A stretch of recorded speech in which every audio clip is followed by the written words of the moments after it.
Okay, so we're going to get down to how we actually start and do a Screencastify video. So if you'll look, if you have already attached the extension, the Screencastify extension to your Google Chrome, you'll find up in the upper right-hand corner with the rest of your extensions that there's a red arrow with, if you squint really hard, it looks like a video camera. That is your Screencastify extension. So we're just going to click on that. And you'll notice that what I was talking about before with your options pops up. I'm going to go ahead and show all the options. In this particular case, I'm going to be just recording the desktop. I'm not going to embed my webcam this time, but I could if I wanted to. And I'm also not going to do system audio just for the purposes of this right now. However, there could be instances when I would want to. So I'm just going to go ahead and click record, and it asks me what it is that I want it to record. Now, you can record your entire screen, or you can just record an application window. That's like if you just want to record one tab and you know for a fact you're not going to be popping off of it, you could do that as well. Now, I'm working dual screens here, but this is the screen that I want to record, and I'd like to be able to have the option of going back and forth to a few things.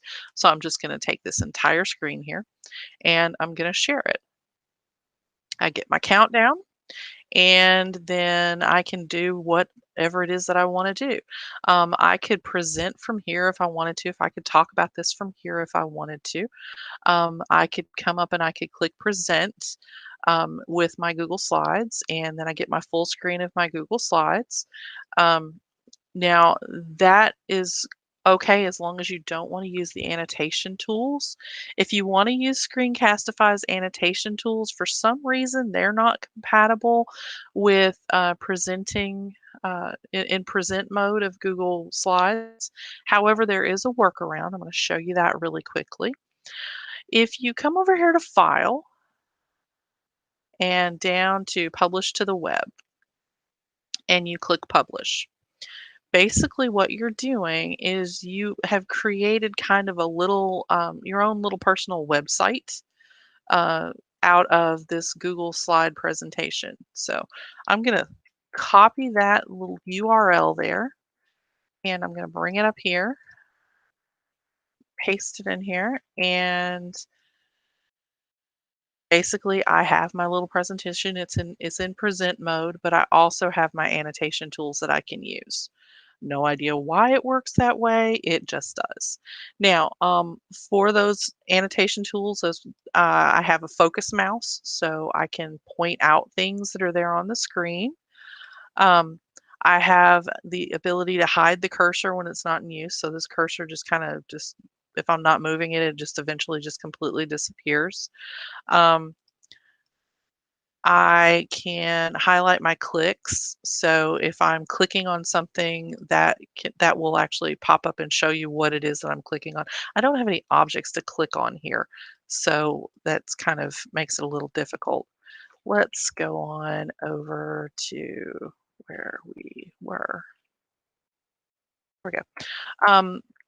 I also have, come on, little buddy. So I've got the highlight clicks as well.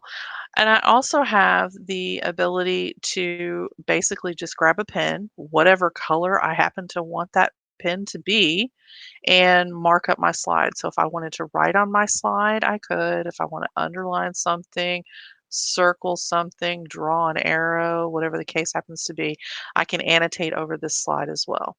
Now, if I don't like my annotations, I also have an eraser that I can go back and I can get rid of them with just as quickly as I put them on here.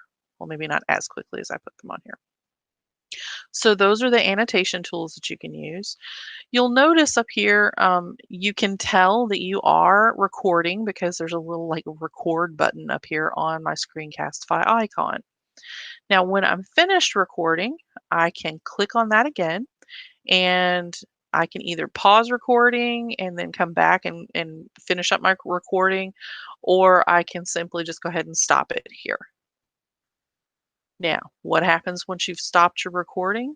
Here's where basically it's going through and it's showing you a preview of it. I could click it to unmute it if I wanted to and listen to my voice on there. I'd rather not. Here's where I can change the name of it when it's gets ready. You can always go into your Google Drive and change it there as well. This is I on the free version even, I can trim the ends. So if there's something at the beginning or something at the end that I don't like, I can trim that as well.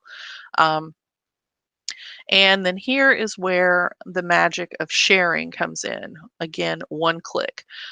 Here I can get a shareable link that I can put in emails if I want to. I can share directly to Google Classroom if I want to.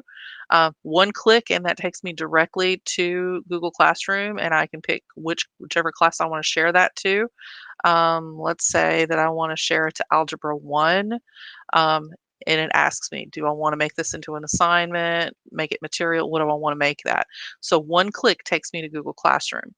The same thing for Remind. I have Remind turned on, so I could click on Remind and it can take me there. And I can, if it happened to be like a quick video for parents, I could share it directly to Remind and get it to them that way. I can also publish to YouTube. And then here are my download options that we talked about before. You can download to any of these things. Now, when I go to my Google Drive, and y'all just ignore my poor Google Drive because it's full. It's crazy full. Notice that I have right here is my Screencastify folder. And all of these lovely things are in here, including that sample video that we are that we've just created. It's not been completely finished. Otherwise, it would have this little arrow on it here, but it will get there. It will get finished in just a little bit. So that's basically how we create a Screencastify video.